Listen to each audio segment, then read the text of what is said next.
avec beaucoup d'humilité que je voudrais vous informer que j'ai décidé de répondre oui.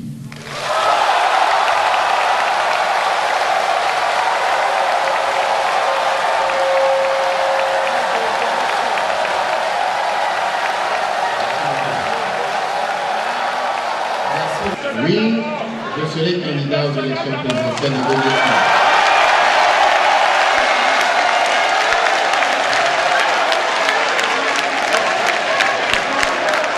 Ça y est, le doute est levé. Les esprits sont libérés. Les polémiques arrêtées. Abdoulaye Biotchane, ABT, met fin aux supputations. C'est avec ferveur, joie et émotion, et sur les notes de l'hymne national du Bénin, que le peuple applaudit à grands cris l'inscription de ce patriote sur la ligne de départ de la présidentielle de 2011.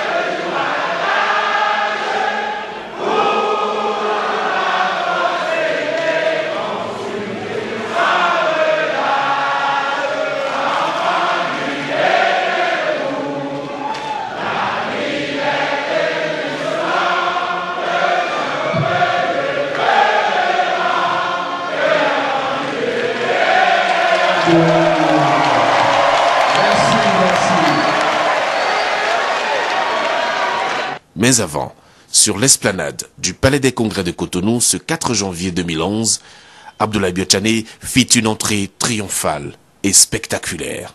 Dans la salle rouge, archi-comble, militants, sympathisants, hommes politiques, intellectuels de haut niveau, étudiants, émigrants, pour ne citer que ceux-là, tout le monde attendait Abdoulaye Biotchane. Son arrivée libère la parole.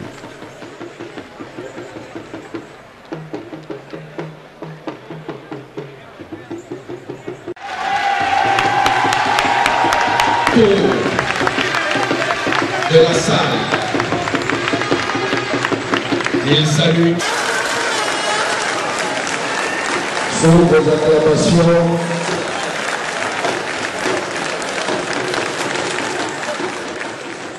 à la tribune officielle se succède l'honorable Amisetou Afodjobo. Monsieur Abdoulaye Biotchane, le pays vous appelle. La nation blessée a besoin de vous. Nous appelons ici M. Abdoulaye Biotchane à faire face à sa propre histoire, afin qu'ensemble, armés d'une détermination et de courage, nous engagions notre pays, le Bénin, sur le chemin d'un réel développement où chaque Béninoise et chaque Béninois se sentent pris en compte. Monsieur Oswald Romeki, représentant des jeunes. Votre intégrité, vos aptitudes professionnelles, votre riche parcours et votre grande expérience des affaires d'État, vous avez démontré à la face du monde que vous êtes un homme d'État qui travaille pour les générations futures. C'est pour cela que nous, jeunes Béninois, dans notre diversité, venons vous dire que nous faisons de vous notre candidat si vous prenez la décision d'être dans le staff pour la prochaine élection présidentielle. Cher Président Abdoulaye Biotchane, je voudrais pour finir vous rassurer d'une chose. Les 75% de mars 2006, c'était nous, la jeunesse.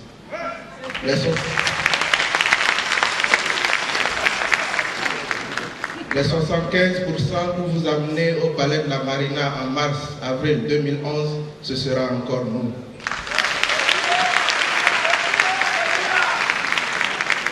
Madame Ansika Adjaï, représentant des femmes.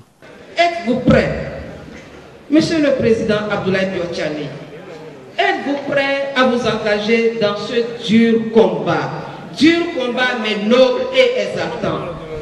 Êtes-vous prêt à redonner confiance aux femmes, à leur donner la joie de vivre? Êtes-vous prêt, Monsieur le Président, à signer un pacte avec les femmes?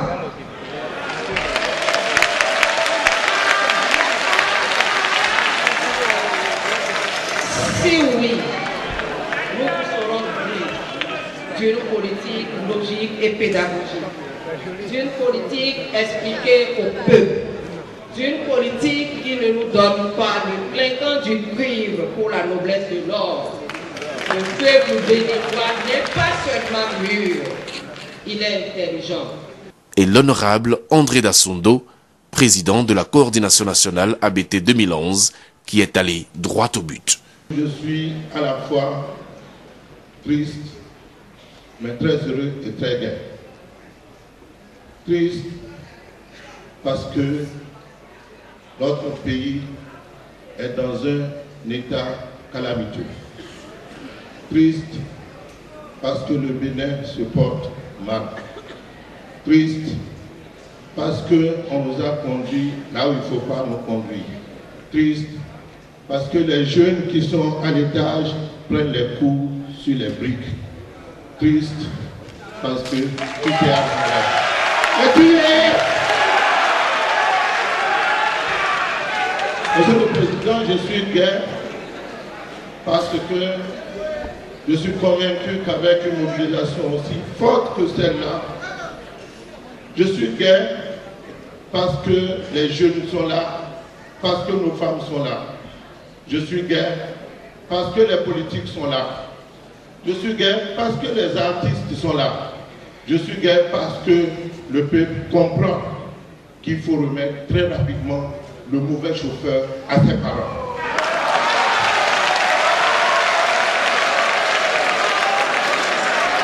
Merci le pape. Il faut remettre le mauvais chauffeur à ses parents. Et si le mauvais chauffeur, dorénavant, ne voulait pas sortir par la portière prévue, nous allons le sortir par la fenêtre. Attentif à tous ces discours, Abdoulaye Biotchané sait déjà quelle réponse donner aux préoccupations des uns et des autres. Mais pour ceux qui ne le connaissent pas, il a d'abord tenu à leur dire ceci avant de donner les raisons de son engagement. Je ne suis pas un homme impulsif, mais un homme posé.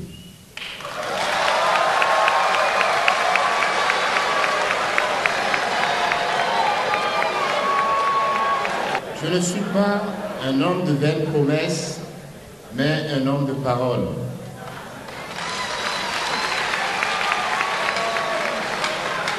Et assurément, je ne suis pas un homme de problème, mais un homme de réponse.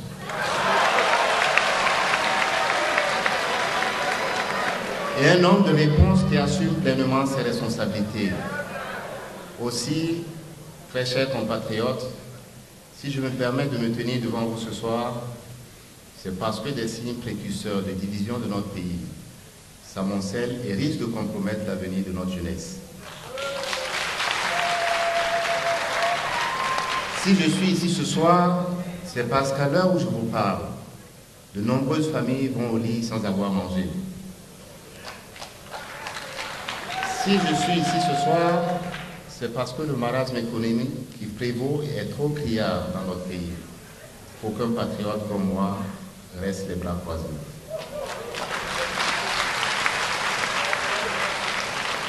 Si je suis ici ce soir, c'est parce que des milliers de parents se demandent à cette rentrée comment ils feront la rentrée scolaire de leurs enfants.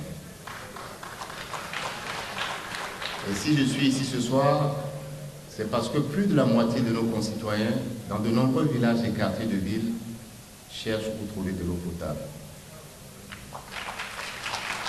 Si je suis ici ce soir, c'est parce que trop de nos sœurs meurent encore en donnant la vie, faute de soins appropriés. Si je suis ici ce soir, c'est parce que le taux de mortalité infantile reste encore trop élevé dans notre pays.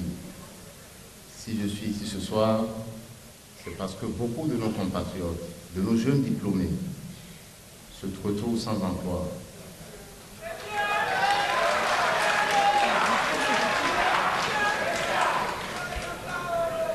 Si je suis ici ce soir, c'est parce que plus de 6 millions de nos concitoyens sont dans l'obscurité à cet instant précis où je vous parle, car ils n'ont pas accès à l'électricité. Si je suis ici ce soir, c'est parce que trop de Béninois vivent dans la peur, dans l'insécurité, la frayeur, paniqués par l'insécurité qui prévaut dans nos villes, nos routes et nos villages. Si je suis ici ce soir, c'est parce que le système démocratique béninois est fortement mis en mal.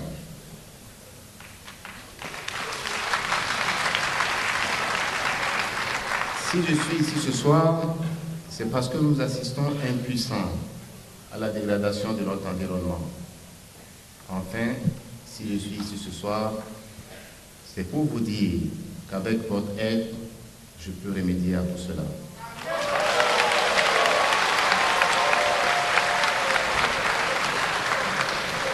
Alors, chers compatriotes, je vous dis encore oui ce soir, pour qu'ensemble nous apportions des réformes dans tous les domaines, afin que chaque Béninois puisse dire fièrement « Je vis mieux aujourd'hui, ma famille est en sécurité et je sens que demain sera meilleur ». Et que particulièrement chaque Béninois de la diaspora puisse se targuer de dire « J'ai hâte de rentrer dans mon pays pour une multitude d'opportunités maintenant ». Chers compatriotes, il est temps que le Bénin décolle véritablement. Alors, battons-nous dès maintenant. Battons-nous maintenant pour un Bénin meilleur, où il fera bon vivre. Un Bénin envié de tous et respecté sur le plan international. Croyez-moi, c'est possible et je m'engage à vos côtés, un homme responsable qui connaît parfaitement son pays. Oui, je connais ce pays.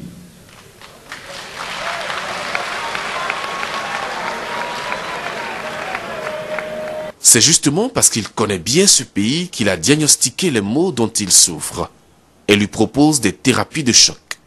Son programme repose sur 3 piliers majeurs, politique, social et économique. En voici un aperçu des axes majeurs. Permettez-moi avant tout, et avant mon exposé, de rendre un hommage à tous les acteurs politiques depuis 1990 qui ont permis à notre système démocratique de s'asseoir et d'être encore là. Et précisément sur ce plan politique, nous renforcerons et rendrons intangibles les acquis de l'histoire démocratique de la Conférence nationale des forces vives de la nation, telle que scellée dans notre Constitution du 11 décembre 1990. Ensuite, les institutions de contre-pouvoir seront confortées dans leurs prérogatives constitutionnelles afin de leur permettre d'assurer pleinement leur mission républicaine. En outre, j'aimerais féliciter nos amis de la presse qui sont là aujourd'hui et qui ont joué un rôle combien déterminant dans l'éclosion de l'ère démocratique au Bénin et son évolution depuis. Ceci nous oblige à leur restituer, avec de réels attributs et accompagnement, la place de 4e pouvoir qui leur revient de plein pouvoir.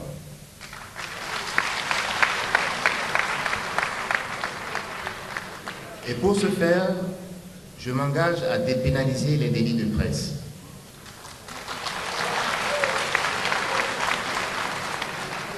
Libéraliser l'accès aux fréquences radio. Démocratiser l'accès à la télévision et enfin vulgariser de façon totale, saline, l'accès à Internet. Et en particulier dans nos universités. C'est seulement ainsi, à mon humble avis, que nous améliorons substantiellement notre classement mondial des libertés, dans le rang des libertés de presse, où nous avons considérablement reculé ces dernières années. Par ailleurs, je souhaite que nous fassions de la décentralisation de véritables outils de participation politique que nos populations réclament. La décentralisation, doit aussi et surtout être une opportunité économique que nous devons saisir en donnant aux communes des moyens substantiels de réaliser des investissements et de créer des emplois. Ceci pour permettre aux populations à la base de bénéficier des retombées économiques afin que s'amorce un développement durable et équilibré dans les régions et dans toutes les régions du Bénin.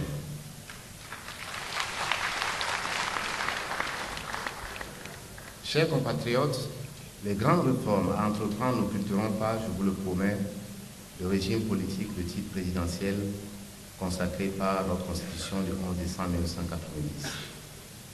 Et l'expérience des pays de la sous-région, notamment de notre grand voisin, le Nigeria, et même la pratique du Bénin depuis ces 20 dernières années, enseigne qu'il est indispensable que chaque partie du territoire national se sente conviée à participer à la gestion du pouvoir d'État.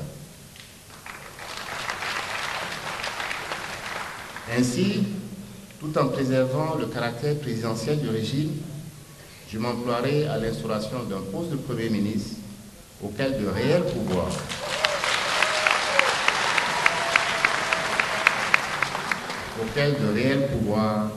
seront accordés pour la conduite efficiente et efficace de l'action du gouvernement et de sa coordination.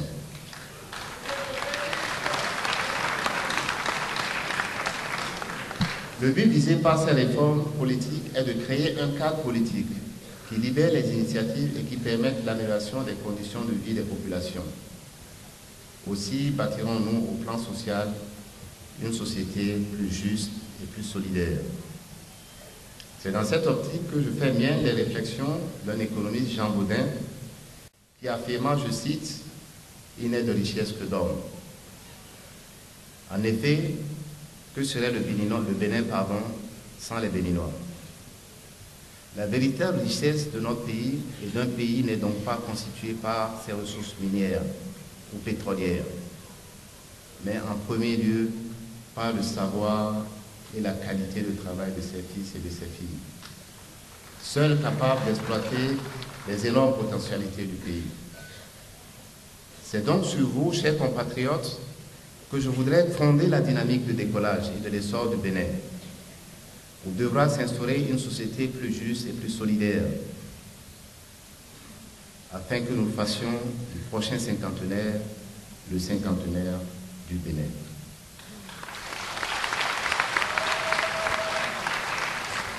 Et chers compatriotes, ce cinquantenaire commencera le 6 avril 2011.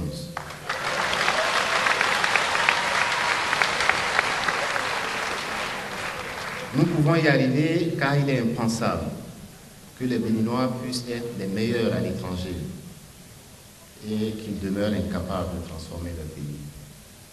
Je crois en vous et en moi, chers compatriotes, et je veux que nous relevions ensemble ce défi. Et vous vous demandez certainement comment nous pouvons arriver sans un emploi décent, qui reste une aspiration essentielle de nos compatriotes et des plus jeunes. Comment nous pouvons arriver à relever ce défi? Je suis convaincu, pour avoir connu les ravages de la montée du chômage, que des avancées dans le domaine de l'emploi seraient décisives pour rétablir l'équilibre et la confiance de la population béninoise, en particulier de sa jeunesse. Le sentiment d'un échec collectif sur cette épineuse question fonde mon engagement à l'attaquer de front et à le résoudre quoi qu'il nous en coûtera. Ainsi, la lutte contre le chômage sera le menu principal et j'en ferai l'axe majeur de ma politique pour dire que cette situation où 72% de nos jeunes sont sans emploi n'est pas une fatalité. Nous pouvons la corriger.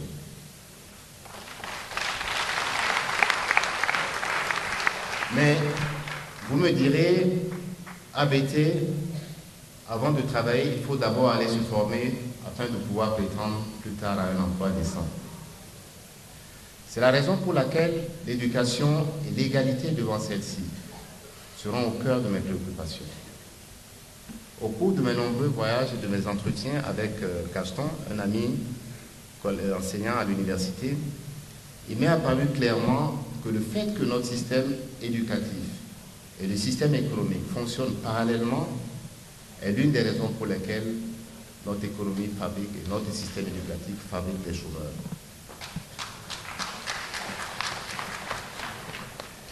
N'est-ce pas, vous en conviendrez avec moi donc, une tragédie pour une famille d'avoir un enfant qui, durant tout son cursus scolaire, fut excellent et une fois ses études terminées, se retrouve au chômage à la maison, constituant un fardeau de plus pour ses parents. Nous devons pouvoir changer cela par un système éducatif meilleur. Oui, cette tragédie est vécue dans de nombreuses familles béninoises. Et la tendance n'est pas à l'amélioration. Il faut donc faire face à ce fléau et lui appliquer une thérapie de choc, dont un des traits est la mise en œuvre du principe de l'adéquation, formation et emploi. Nous investirons pour la réhabilitation des infrastructures scolaires. Nous investirons dans la création de 2 universités notamment, pour décongestionner les 2 universités actuelles, qui elles-mêmes seront réhabilitées. Quelqu'un disait tout à l'heure, c'est notre ami Gassondo, que de nombreux étudiants prennent des cours sur des briques. C'est une situation inacceptable et nous devons y remédier.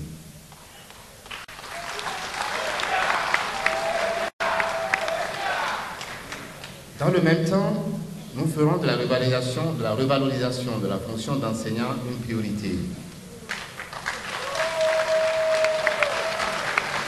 En insistant notamment sur la rémunération, mais aussi sur la place de l'enseignant dans la société béninoise. Chers compatriotes, il est certain que la lutte pour l'emploi ne peut être dissociée de l'action pour une formation tout au long de la carrière, tout au long de la vie. Il importe alors de bâtir pour tous les publics, et en particulier les adultes, des programmes situés à la charnière du système éducatif et de la formation professionnelle. À Fauzi, étudiante à l'université de Calavi que j'ai rencontrée, et à Marc, chômeur à Cotonou que j'ai vu aussi, à Maxime, qui est transitaire d'occasion à Cotonou, et plus généralement à tous les jeunes béninois. Je m'engage dans les 5 prochaines années à mettre en œuvre les réformes légales et économiques qui seront nécessaires pour créer 250 000 emplois.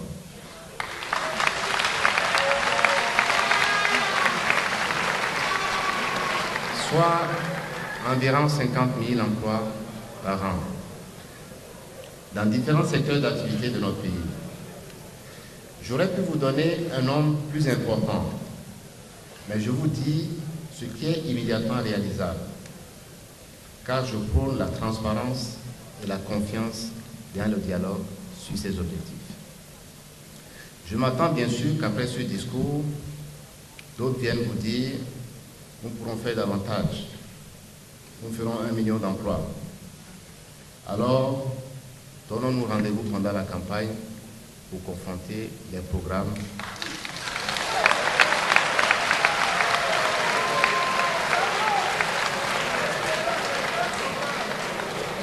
et confronter l'origine des emplois et les sources de leur financement. Toujours à nos jeunes, je promets la création d'un Fonds national du sport, doté de 50 milliards de francs sur le quinquennat, pour la promotion du sport de masse et d'élite. Nous construisons des stades dans les 4 chefs-lieux des départements qui n'en ont pas aujourd'hui.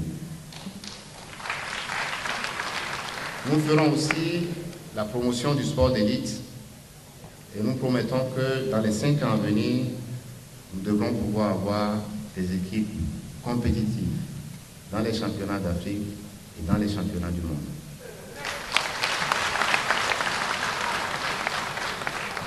Je voudrais aussi dire à mon ami Fadaïro et aux autres artistes béninois, si créatifs, si entreprenants et si optimistes, que je m'engage à renforcer le budget de la culture pour faire des services culturels un axe de notre économie au sein de cette économie des services que j'entends promouvoir.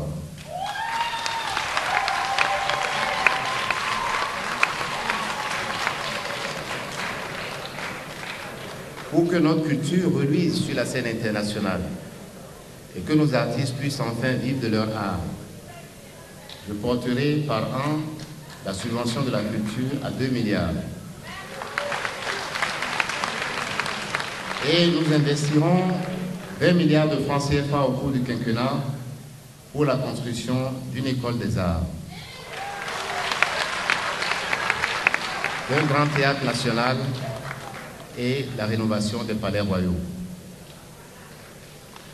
Et pour associer davantage le secteur privé, je ferai voter une loi ambitieuse sur le mécénat culturel et sportif. Dans le même ordre d'idée, je créerai un fonds de l'artisanat doté de 20 milliards de francs pour relancer l'artisanat béninois et le mettre sur le marché mondial.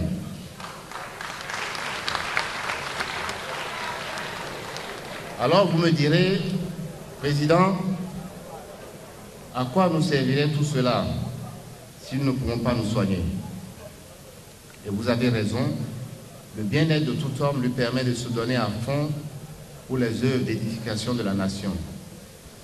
Cela s'entend et nous impose la prise en compte des préoccupations sanitaires de nos populations. Oui, la santé est capitale. Comme notre école, notre système sanitaire s'est délabré et compte un personnel totalement démotivé. Le système entier a besoin d'être réformé et en plus, la construction, de la réhabilitation, de l'achat d'équipements, des formations sanitaires, je voudrais dire que nous avons besoin d'améliorer la rémunération de nos infirmières, de nos sages-femmes, de nos médecins et de tous nos agents de santé.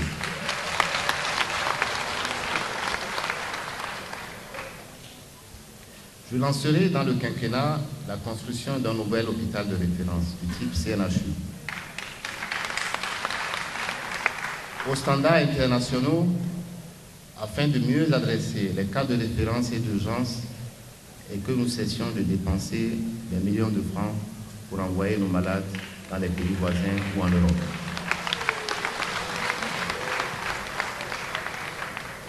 Oui, le Bénin, sous mon mandat, mettra les moyens qu'il faut pour lutter contre les handicaps et favoriser la réinsertion des personnes handicapées dans notre société, car c'est aussi le sceau et la caractéristique d'une société plus juste et plus solidaire. Je me plais aussi à échanger régulièrement avec mes sœurs, elles sont là, et j'apprends beaucoup de choses d'elles sur le sort des femmes, comme l'a dit Anne Sika tout à l'heure. Elles sont en moyenne plus instruites, peut-être mieux nanties que la plupart des Béninoises et des femmes rurales en particulier.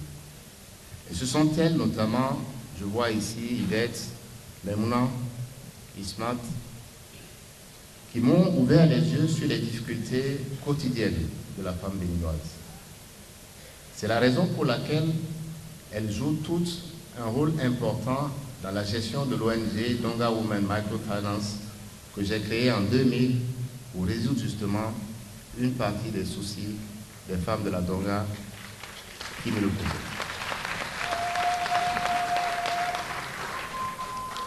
Depuis sa création, cette ONG a assisté plus de 60 000 femmes. Je voudrais saluer ici Rabi Ali, qui est assise dans le conseil d'administration de cette ONG depuis sa création. Mes sœurs béninoises, Anne Sika, sans être exhaustif, j'aimerais aussi vous dire que d'abord et avant tout, je créerai un environnement institutionnel qui promeut la femme dans les domaines politiques, économiques et sociaux.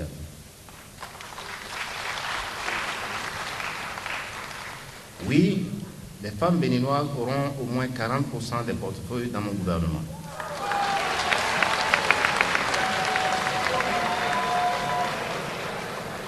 Et je me battrai pour une meilleure participation de ces femmes à l'Assemblée nationale et dans les autres institutions de la République. Je lancerai le programme national générateur des revenus pour les femmes, appelé et que j'appelle aujourd'hui Progrès Femmes. Car voyez-vous, je suis un économiste, un banquier. Et j'ai passé toute ma vie à prêter de l'argent à d'autres. Je suis donc bien placé pour vous dire qu'on n'a jamais enrichi quelqu'un en lui prêtant de l'argent.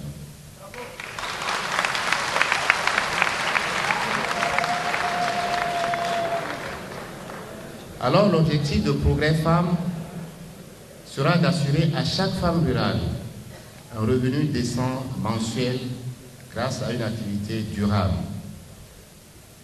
Le Progrès Femmes sera doté au terme du quinquennat d'un montant de 135 milliards de francs CFA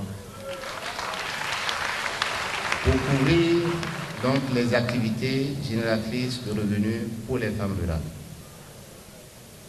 Aux jeunes béninoises, notamment à Huefa que j'ai rencontré à Tiré lors d'une de mes visites, à Lucienne que j'ai vue l'autre jour à Bomé et à Fatih qui est à Natitengu, je dis oui, nous poursuivrons et amplifierons la microfinance parce que j'y crois. Je porterai donc de 30 000 à 100 000 francs le plafond du prêt aux individus. Et nous créerons un plafond d'1 million de francs pour les coopératives de femmes. Mais écoutez-moi bien, il s'agira d'un modèle de prêt à des femmes capables de gérer ces ressources et de les rembourser. Alors, une nouvelle structure de microfinance qui sera un peu comparable à ce que nous avons fait dans la Donga sera créée et dotée au terme du quinquennat d'une subvention de 50 milliards de francs CFA. Alors, cette nouvelle structure, bien sûr, remplacera le Fonds national de microfinance actuel. Et au plan économique, nous y venons. Oui, nous devons construire une société plus solidaire, où chaque Béninois est fort de pouvoir compter sur l'autre et de pouvoir compter sur l'État pour donner le meilleur de lui-même. Mais je dis pour reprendre en main le destin de notre pays et pour financer de manière soutenable cette solidarité par les actions que j'ai listées tout à l'heure, nous devons construire une économie plus forte et compter d'abord sur nos propres forces et nos propres ressources. Je vous dis que notre économie mieux gérée est potentiellement assez forte pour générer les revenus nécessaires à une croissance beaucoup plus forte que nous la connaissons aujourd'hui. Et ce sont les fruits de cette croissance qui nous financeront cette solidarité. Les ressources générées par cette croissance et les économies réalisées par les dépenses dont Tassondo, encore une fois, a fustigé une utilité. Donc les économies sur les dépenses, les ressources sur l'accroissement de la croissance économique vont générer les moyens pour financer les programmes sociaux et les programmes d'investissement dont nous avons besoin.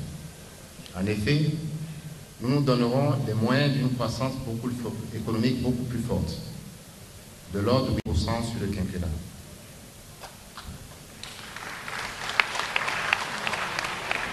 Et cela sur la base de deux piliers essentiels de l'économie, l'agriculture et le développement durable de façon générale, mais aussi les services, j'insiste, les services de façon générale. Mais entendons-nous bien, le point de départ de la mise en ordre de notre économie passe par le retour à une organisation orthodoxe et beaucoup plus orthodoxe de nos finances publiques. Au niveau des ressources, nous mettrons en œuvre une stratégie plus pertinente et plus objective de mobilisation en rupture avec le harcèlement fiscal actuel.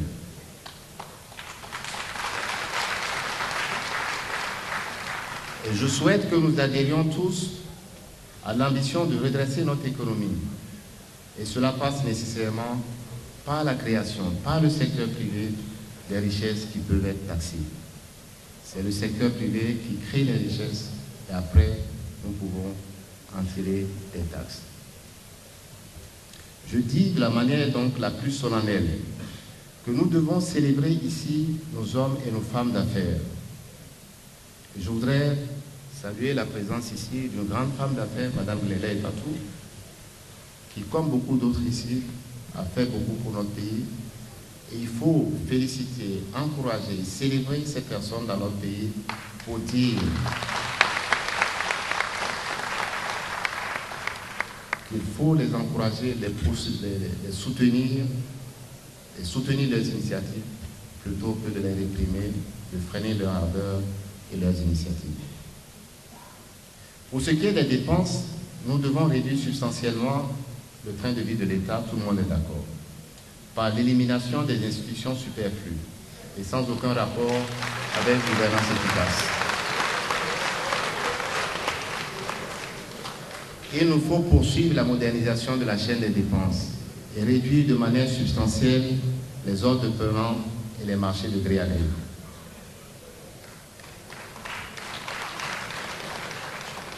Et pour aider les entreprises à équilibrer leurs comptes, je prends ici l'engagement qu'à l'horizon de 2012, nous allons rembourser tous les arriérés de paiement qui s'élèvent aujourd'hui à des dizaines de milliards de francs CFA.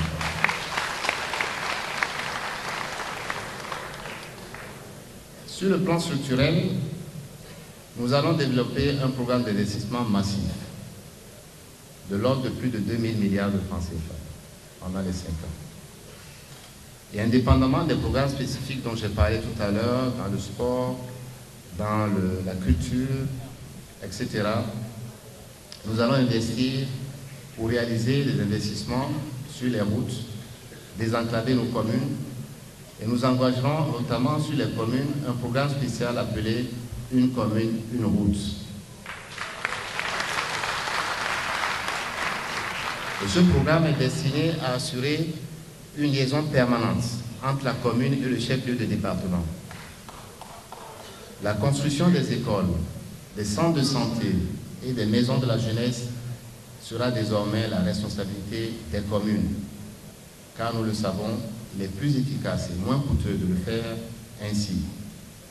Il est plus facile et moins cher de faire construire une école par un maire que de la faire construire par le ministère de l'Éducation dans la capitale.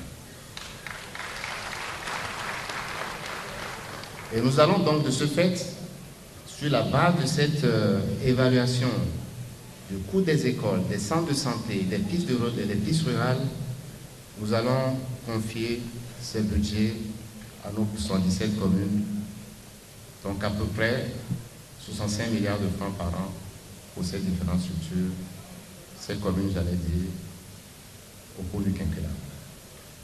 Et dans le même temps, nous allons engager pour les 3 communes que sont Cotonou, Porto-Novo et Parakou, nous allons engager des programmes spéciaux qui seront définis en collaboration avec leurs élus locaux.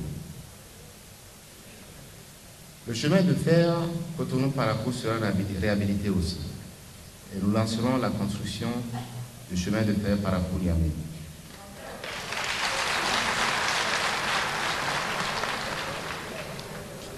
Nous allons lancer aussi la construction d'un tramway à Cotonou.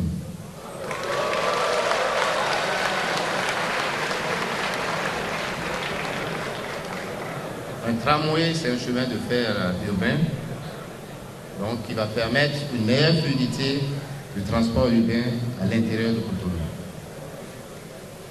Et sur le principe d'une politique transversale de développement durable, nous allons réformer notre agriculture pour passer dans les 10 ans qui viennent d'une agriculture essentiellement de subsistance à une agriculture commerciale, pour donner davantage de moyens et de richesses à nos paysans.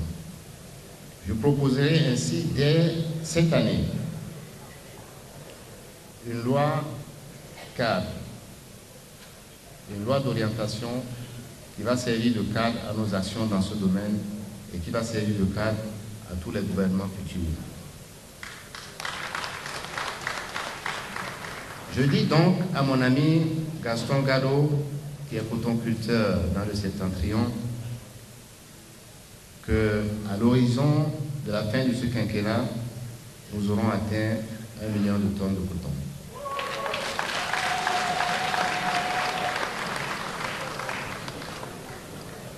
Et je dis aussi à mon ami Komlan de Tofo, qui est lui producteur de céréales, que dans le même horizon, nous ferons 2 millions de tonnes de maïs. Et ça, c'est possible par l'amélioration des techniques culturelles, par l'amélioration des semences et par une assistance beaucoup plus objective. aux producteurs qu'elle ne l'est aujourd'hui.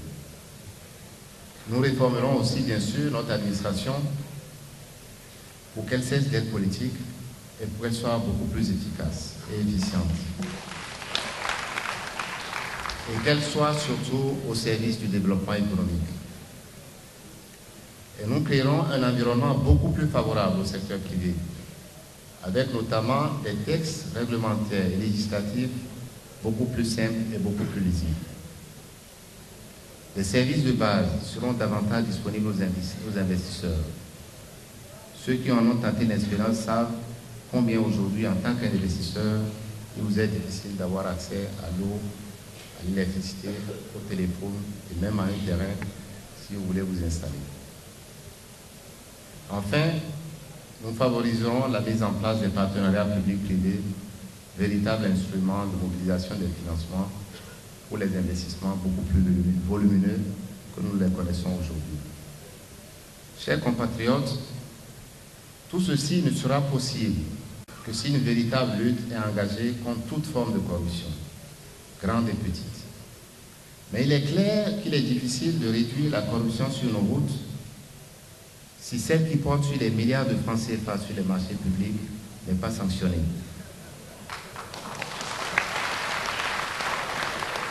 Alors, Anne Sika, je vous promets que sur ce plan, nous aurons une République irréprochable.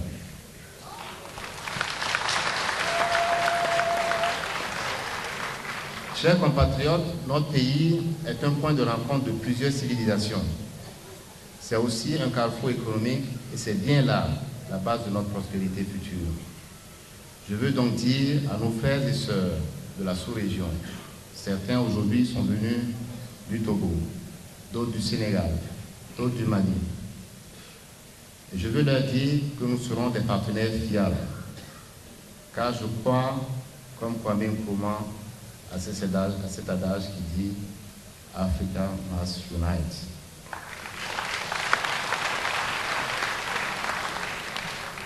Et j'engagerai notre pays résolument dans cette voie. Et à nos partenaires du monde entier, je veux dire que nous serons ouverts à la mondialisation pour faire en sorte que nos concitoyens soient eux aussi du côté des gagnants de la mondialisation. Un Premier ministre, la dépénalisation des délits de presse, la création d'emplois, 50 000 par an, 250 000 sur les 5 ans de mandat, 2 milliards pour la culture, 50 milliards pour le sport, 20 milliards pour l'artisanat, 4 nouveaux stades, 2 nouvelles universités, un nouvel hôpital de référence, 40% de femmes au gouvernement, un programme national générateur de revenus, Progrès Femmes, la poursuite et l'amplification du projet de microfinance, de 30 000 à 100 000 francs CFA, 50 milliards pour une nouvelle structure de microfinance, 8% de croissance économique, plus jamais de harcèlement fiscal, favoriser la mise en place du partenariat public-privé, investissement dans les communes, une route, un tramway à Cotonou, la réforme de l'agriculture, l'assainissement de l'environnement des affaires, la lutte contre la corruption. Abdoulaye Biotchané propose aux Béninois un programme ambitieux, un programme dont les détails seront largement développés pendant les campagnes électorales. Ce 4 janvier 2011 restera à jamais gravé dans les mémoires. Même des artistes béninois, et pas des moindres, ont applaudi les ambitions de l'homme pour le Bénin.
c'est mon nom c'est Espoir et vous avez mis Espoir. Donc je vous souhaite bonne chance et très bonne année à vous. Fils du terroir, êtes-vous là? Qui n'est pas béninois ici? À part les expatriés. Bon, je ne vais pas déranger le patron, mais je vais attraper quelqu'un parmi ceux qui sont à côté. Ah, madame, c'est vous, je vais prendre. Allez, venez, madame. On va montrer à tout le monde. On va voir s'ils savent faire seulement de la politique ou bien s'ils savent danser la danse de chez eux.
Et vous savez, dans la vie, rien n'est simple.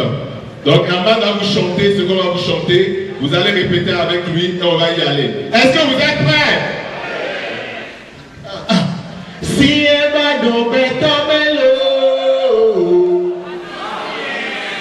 c'est faible. Volume en musique dans une période de 2 points, je vous en prie. Si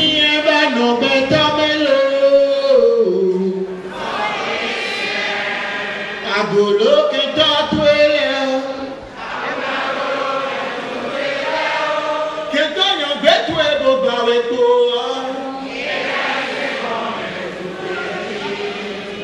si eba no yemelo,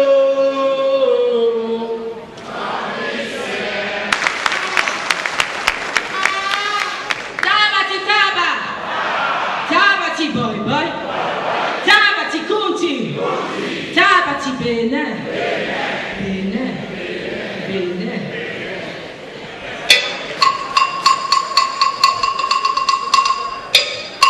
Un petit tour à Bomé. Oh, mi mano dagbe adi. Ginko. Et chowe chele karo ganjia. Ginko. Oh, mi yavalu me hole. Ginko. Oh, teriba yavalu me bise. Oh, Hana, let go home. Ginko. Oh, Hana, hey, Hana. Ginko. Oh, Hana, yet on this Zanzalo, Boboto, what the bad and hey, never took it. I pity as they gonna make it up, you know, you move out to me. Abete mi bopero koni makoro nyamo mkuya Yane usika umikere mao yumbo bato ulwada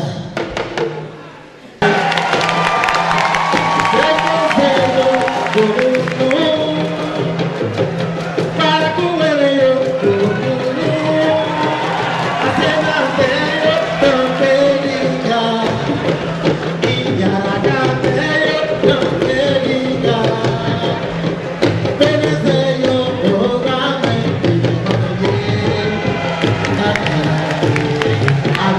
Safari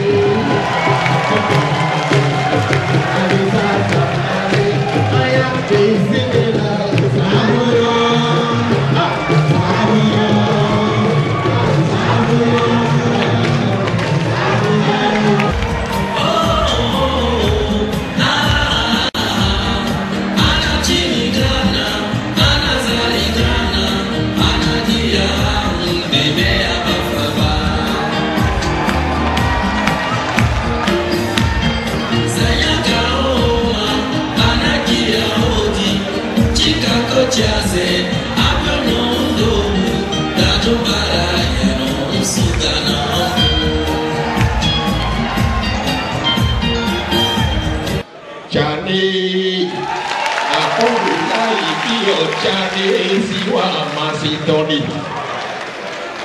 Nous Amasa Tona Sito et Atoua. Nous y est à Hoei, à quoi nous y est à Hoei, beaucoup et bénéfice tout bas au pont. Ouah des Kunkano tout haut, des Tourmaho des Kunkano, tout haut fonctionnaire international, oui, Dio.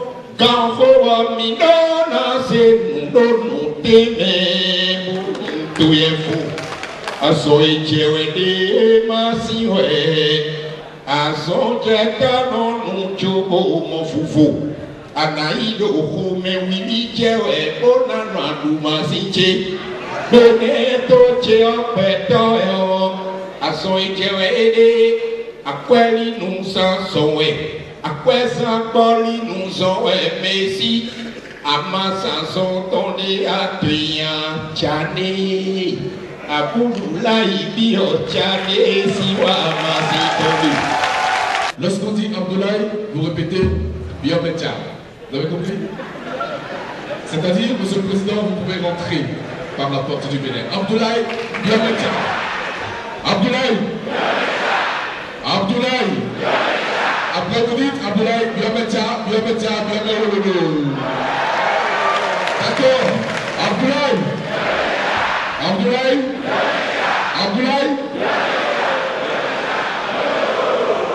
Ben, je ne suis pas encore satisfait. Nous allons reprendre. Abdoulaye.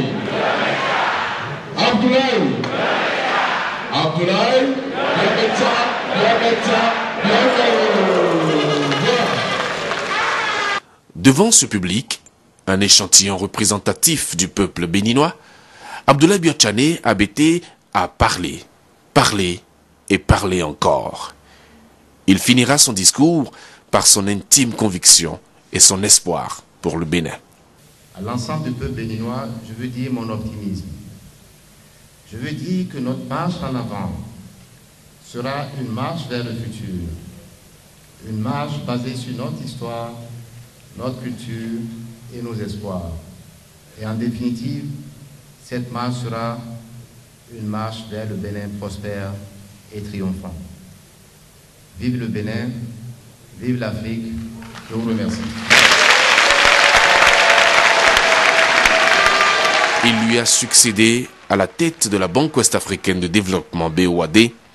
Il lui succédera à la tête du Bénin, grâce à vous, grâce à nous. ABT, l'avenir d'un Bénin triomphant.